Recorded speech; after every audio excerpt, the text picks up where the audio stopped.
កងោស្អាតតាមដងផ្លូវចូលខេត្តបៃលិនកាមុនមាននៅខាងបណ្ណន់តែបណ្ណន់បន្ទាប់ពីគេធ្វើផ្លូវថ្មីមកឃើញថាគេកាប់ចោលហើយអញ្ចឹងឥឡូវនេះមានតែនៅបៃលិនទេដែលមានការកងោស្រស់ស្អាតកន្លែងនេះផុតទៅចាំមើលខាងមុខខាងមុខតិចដល់ហើយការកងោជួដែលដាំ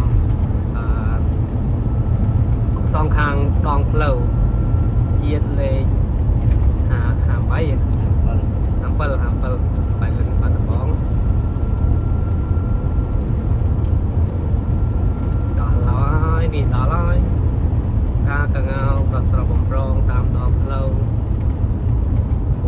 ណ៌ទឹកក្រូចក្រហមនេះហើយមានទាំងភ្នំនៅពីក្រោយទៀតស្រស់ស្អាតមែនទែនបងដែលឆ្លងដំណើរកាត់បៃលិនកុំភ្លេចថតទុកបង្អួតគេតាមបណ្ដាញសង្គមអនឡាញផងឥឡូវនេះផ្កាកងោខេត្តបៃលិនស្អាតមែនទែនកំពុងតែរីកស្គុះស្គីដើម្បីទទួលភ្ញៀវទេសចរទាំងក្នុងស្រុកនិងក្រៅស្រុកនេះផ្លូវទៅបាត់ដំបងស្ទឹងកាច់ផ្លាកចរាចរណ៍ផ្លូវបៃលែងរោងចក្រនេះ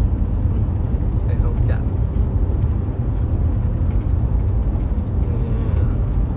សងខាងដោយសារតែភ្លៀងហើយផងតែអញ្ចឹងការខ្លះក៏រយទៅសល់អត់ពេញដើមពួកកាលពេញដើមវិញស្អាតណាស់មកជួរនេះក្រហមពេញទាំងផ្លូវជាតិតែម្ដងការកងោកសត្វកងោកជាលបាំ